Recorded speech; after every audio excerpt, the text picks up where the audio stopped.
day am saretam ànd ak moom def promenade. def promenade ci charrette bi. ànd ak touriste bi dem invité ko benn ngénte wala benn céet mu gis mode de vie.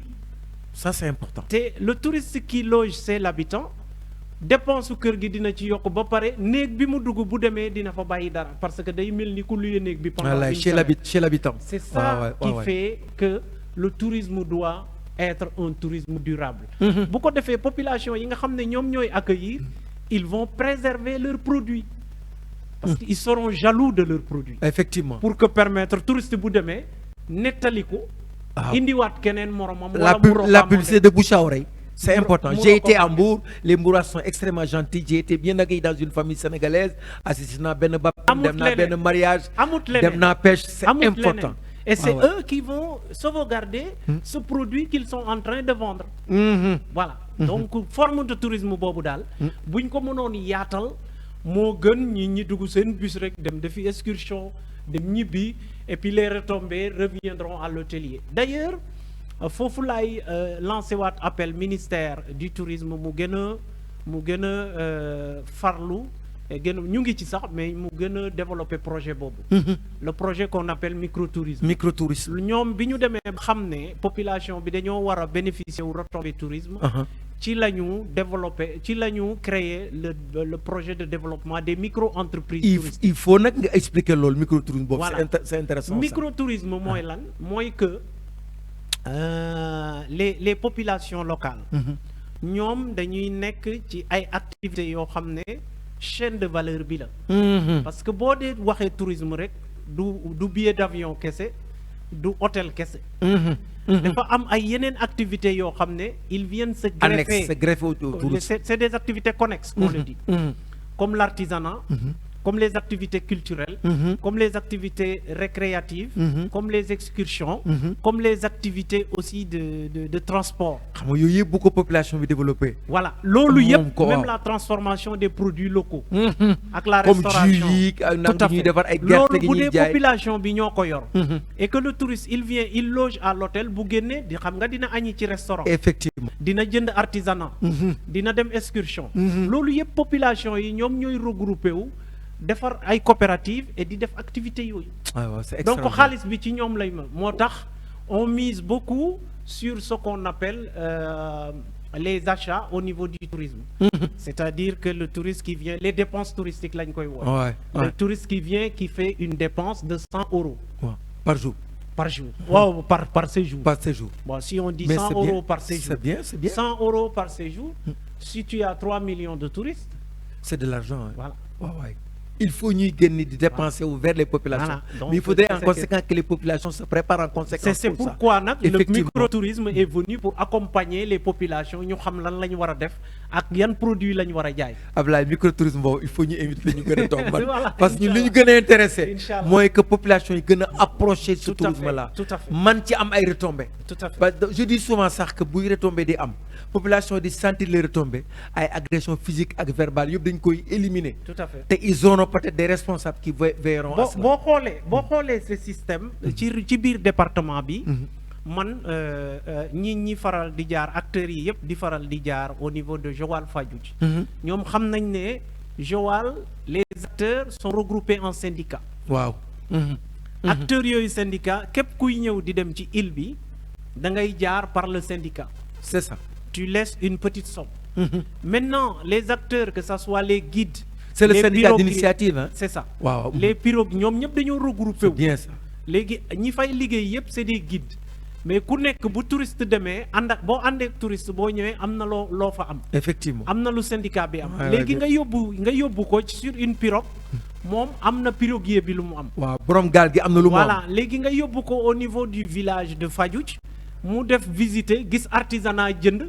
am na acteurs yi nga xam ne ñoo des ci village ils sont sur place. li ñuy am guide bi tamit. guide bi am na lu mu fay am. C'est important. Donc tu vois cette forme de tourisme là ça reste, tous les retombées tourneront. Et puis bu ñu ñëwee au niveau de la périphérie du fleuve am nañ fa ay restaurants foofu la gars yi di foofu la ñuy añee. Donc doomu Fadiouth ci aussi doomu Joal yi fay liggéey c'est des Fadiouthins. Ouais, ndeysaan. Donc loolu yëpp c'est une forme de tourisme durable et communautaire qui reste au niveau du ça demande une certaine organisation avec un grand O, le tourisme quoi. Parfaitement.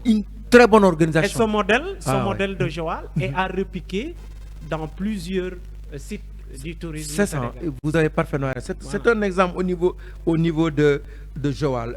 Fàttali rek mbokki auditeurs yi ñi soog a jël en cours ci seen émission tourisme du Ndiaye Kopa au micro tous les mardis de 16h à 17h avec la C2M TV bu koy Mandeng boo bëggee participer ci émission bi da ngay def 77 627 50 80 du moins 06 56 excusez-moi ma baamtuwaat ko 77 627 06 56 nga bokk ci émission bi waa diaspora ñu ngi leen nuyu bu baax a baax xam naa ne ils sont sur place pour écouter cette émission là dañu inviter un bon technicien Ablaye nous sommes un pays de rythme et de couleur loolu Ablaye xam nga ci dara où la culture daf ci feeñ bu baax a baax donc Ablaye tey est-ce que ñun sur le plan touristique gën nañoo amplier suñu culture bi parce que nous sommes sénégalais, même notre façon de s'habiller, notre façon de manger, de parler, tout est lié à la culture. Est-ce que Ablaye tey au niveau de la station de Saly bi ñu am est-ce qu'on a utilisé réellement la culture sénégalaise alliée au tourisme? Est-ce que am na? Pas plus tard qu'il y a un mois dañoo am benn symposium. Ça s'appelait un forum sur l'écotourisme ñu ngi ko defee à Kédougou. Mais acteurs yi fa présent woon ku nekk da nga def benn répertoire, c'est-à-dire benn comment ça s'appelle encore? Tu as répertorié, da nga répertorier tout le patrimoine de ta localité. De ta localité. Ouais. ñun ñu jëloon la Petite Côte. Ouais. ñu def le répertoriing de la Petite Côte en matière de patrimoine matériel ak immatériel. biñ ko defee ba pare gars yi dañ ma ne waaw kon lii yëpp am na ci département Mbour ak région de Thiès ma ne leen waaw lii yëpp am na fa. lii lépp am na fa comme patrimoine culturel que ça soit matériel et immatériel. biñ ko defee ma ne leen pourtant ñun ñëpp dañuy identifier à une destination balnéaire. waaw ñun ñëpp sa balnéaire la. balnéaire partout la ñuy jaay. bu ñu waxee Saly station balnéaire la ñuy wax. rek bu ñu wax Petite Côte ñu ne foofu de hôtel ak plage ñoo fa am. Et pourtant on a un patrimoine culturel matériel et immatériel incommensurable. tey nga expliquer ko. ce patrimoine sunu trésor immatériel. waaw yàlla dafa def temps yële ma dem Joal pour essayer de faire l'inventaire du patrimoine. daa mel ni gis naa ce reportage moom. Voilà, l'inventaire du patrimoine. Mais patrimoine bi Joal am, c'est un patrimoine spirituel, religieux, culturel. Ndeysaan.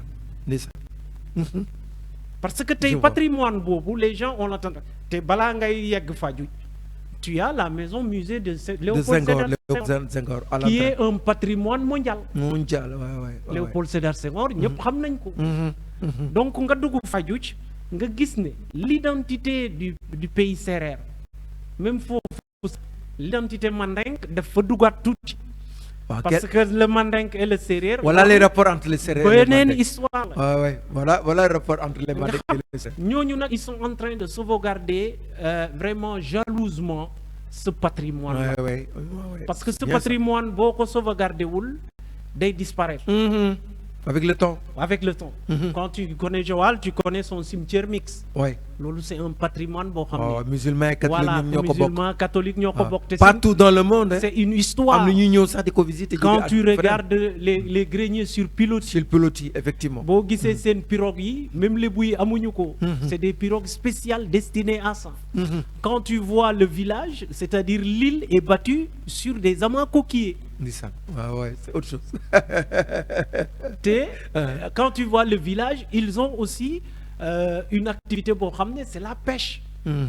Et Joal, leur activité première c'est pas la pêche, c'est l'agriculture. Da ngay foog ne ñii c'est des pêcheurs mais c'est des agriculteurs.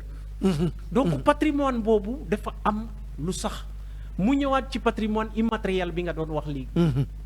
Le patrimoine immatériel c'est tout ce qui est rythme, danse, chant, couleur, etc. Ah ouais, effectivement. Dañuy fàtte ne le département de Mbour est bien gâté laay wax en matière de culture. Nous sommes bien gâtés. Waaw parce que xam nga l'histoire retient que bi Mandeng yi ñëwee dañ fi fekk séeréer yi séeréer yi ñëw cohabiter ak lébu yi fii am na Mbuur Tukulóor nga gis bambara yi ñëwaat fekk leen fi nga ñëw fekk fi d'autres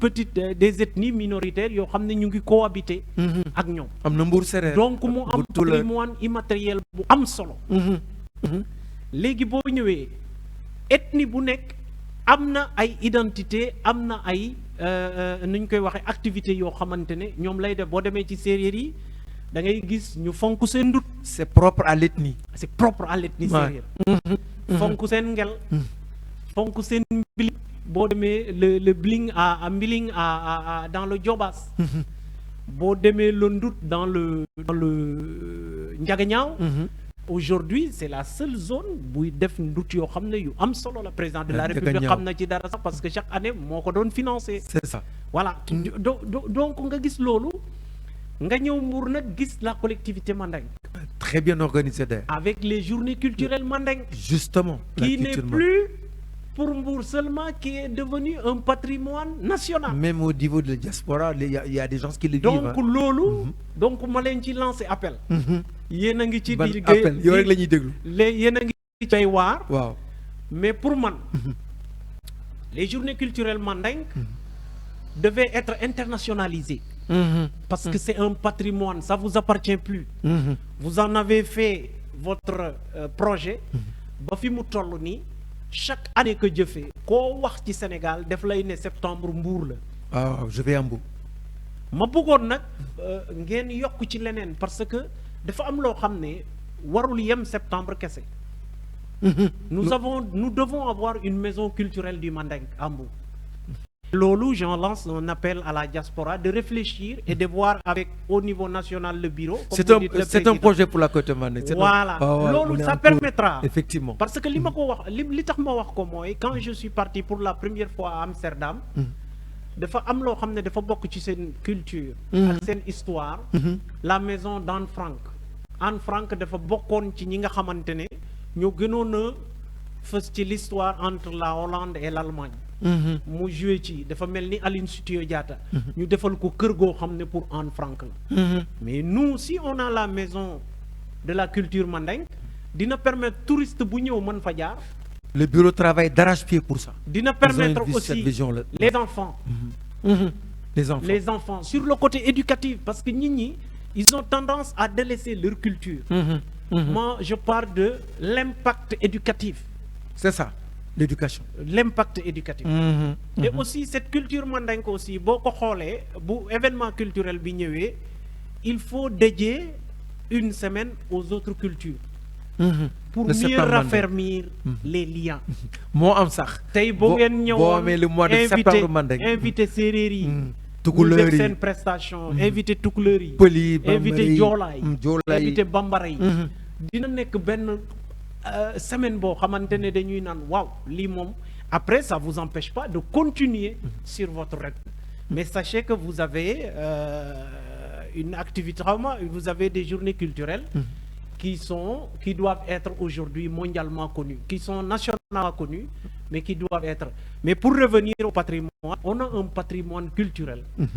matériel et immatériel qu'il faut valoriser et c'est sous-exploité et ce patrimoine matériel et immatériel c'est la seule voie de salut pour relancer le secteur du tourisme. Vous avez parfaitement être ce que nous sommes et ce que les autres voudraient que nous soyons. Pour relancer le secteur. Il a dit enracinement mais ouverture. Tout à fait. Donc moi je crois que pratiquement mënuñu wax beaucoup de tourisme durable te àndul ak culture sunu caada. Il y a beaucoup de gens qui voyagent qui prennent les avions pour venir vers le Sénégal c'est pour assister au moins à une soirée folklorique quoi.